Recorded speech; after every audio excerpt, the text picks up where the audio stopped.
Dan Dickau here for Gonzaga Nation Media Network. This is an episode of the ISO. It's a Wednesday, July 20th, meaning Mailbag Wednesday. Each Wednesday, I take a look through email and social media and answer questions that you as listeners or viewers on YouTube may have in regards to Gonzaga basketball, or different sports topics in general. And I answer them as best I can with my experiences. So wanted to jump right into today's Wednesday, July 20th episode of the ISO Mailbag and answer a couple questions. First one comes from Bob in Tacoma. He asks, Malachi Flynn had 73 points in Jamal Crawford's Seattle Summer Pro-Am. Did Gonzaga recruit him at all? Good question, Bob. I saw that. Impressive. And you have to take a lot of these summertime highlight videos of pros in pro-ams with a grain of salt. I know I did a podcast a year or so ago when Peyton Pritchard had like 80 points in the Portland Pro-Am. You have to take it with a grain of salt because when you have a pro coming to these leagues, these events, the ball is in their hands. And essentially it's an opportunity for them to do anything and everything they want with the ball every time down the floor. So you might see a game where guys like that don't pass at all, especially young guys like a Peyton Pritchard or Malachi Flynn. They're in the process of working on their game, developing their craft, figuring out what works, what doesn't work in the NBA, and then what they need to work on in the NBA, and then going and working at it. And this is no slight to the guys that are playing in those programs, to guys that are just a slightly level less, working on it, trying to figure it out against them, building confidence so that they can then go back at the NBA level before training camp begins, and then training camp, and then preseason, regular season, to be able to try to recreate some of those same plays, have success in those same situations. So that's why I do, get excited about the amount of points, but I don't get overly excited, or I don't get too critical about it because, I've been one of those guys where ball's thrown to me, I'm not looking to pass. Why would I pass it to a guy who, as a pro in the NBA, why would I pass it to a 19-year-old who's playing at a junior college? This is my time to work on my craft. This is my time to work on my game.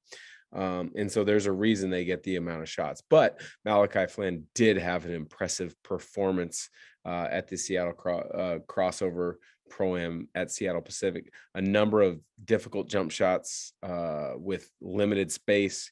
He created space on enough opportunities, the range that he showed. So awesome to see. But back to the original question, did Gonzaga recruit him at all? Not much. Coming out of high school, he was very his recruitment was very limited coming out of high school. He originally committed to Pacific down in Stockton in the WCC. They had some coaching changes, some coaching issues. Coach Verlin was let go. Coach Mike Burns, who's now an assistant at Boise State, took over. They tried to keep Malachi with his commitment to Pacific. He decided to reopen it. And at that point, he had a tremendous senior year. I believe he was the Washington State High School Player of the Year, his senior year at Bellarmine Prep in Tacoma. Kind of reopened his commitment or his recruitment, and then committed to Washington State. Played 2 years there. Ups and downs. A redshirt year at San Diego State when he decided to transfer, and then he had a really good year at San Diego State before declaring for the NBA draft. But when he decided to transfer away from Washington State, Gonzaga was one of the schools that expressed interest in him, and vice versa. He expressed interest in Gonzaga. And I know this because I did talk to a couple of coaches on Gonzaga staff at the time. I thought it would have been a nice fit, but with the fact that Jalen Suggs was about to come in, you had some other guys that were kind of on the recruiting boards that you didn't know how your roster was going to stack up over the next couple of years. Maybe you didn't go all in as maybe you would have had it been a year or two before. So great question from Bob in Tacoma. Thank you for sending that on. Next question comes from John in Spokane. And he asks, the second evaluation period starts on Wednesday, which is today. Is it any different than the first? Not really. I guess the only difference is Adidas has their championship in the LA area. Nike has the Peach Jam in the Augusta, Georgia area, and a secondary tournament for teams that didn't qualify for Peach Jam through EYBL, or other teams that in the South or Midwest or East Coast that wanted to play in a secondary tournament called the Peach Pit. And then Under Armour has their championships, I believe, in Chicago. So those are the top 4 tournaments, I would say. Outside of that, you've got a number of really good regional tournaments. You've got a tournament or 2 on the West Coast in Southern California.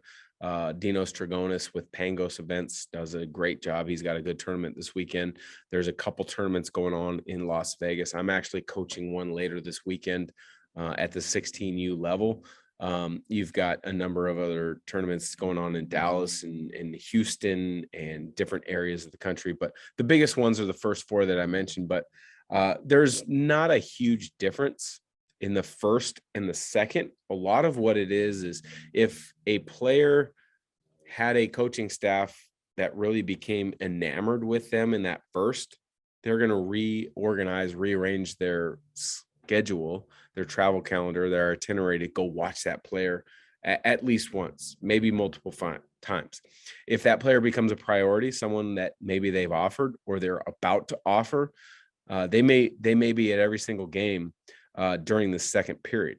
And it might be an assistant the first day, and then it might be the head coach the second, and then another assistant the third, and then the fourth, the head coach again.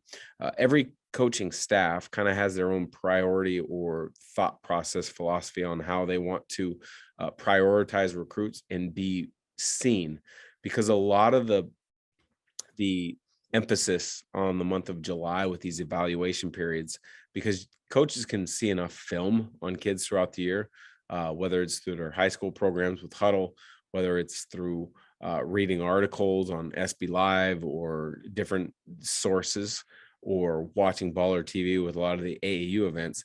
They've seen it, but big part is to be present and to be seen by that player, that player's family, that player's AAU coach, that AAU director. So it's a really unique and interesting game. Doesn't make a lot of sense. I think there's a lot of wasted time, energy, emotions that go into it, but that is what it is with college basketball recruiting. Last question comes from Jeff in Post Falls, Idaho. Hey, Dan, I see that you have Anton Watson running a camp at Shoot 360 in Spokane. Tell us a little bit more about that. Appreciate the question, Jeff. Yeah, so I do own a gym in Spokane. It's called Shoot 360 Spokane. A lot of times on these videos, if you're watching it on YouTube, you'll see a sweatshirt or a hat like I'm wearing right now, kind of promoting Shoot 360 Spokane. It's a technology-based basketball training facility. We've got shooting cages, we've got ball handling stations, we've got a full court that's slightly shorter than normal. It's 75 feet as opposed to 94 feet, where we run workouts and skill camps and clinics, etc. But yes, we are running a Anton Watson clinic or featured camp this week. Today's the last day. We're wrapping up today.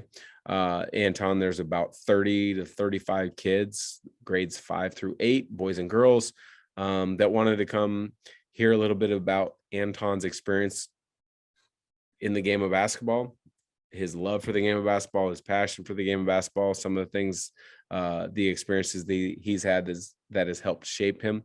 But as I talked to Anton about maybe doing this, where he's been there at camp each day, his big thing is he wanted to, give back to the kids that love basketball, just like he loved basketball years ago when he was a kid growing up. So, Yeah, he's running a camp with us this week.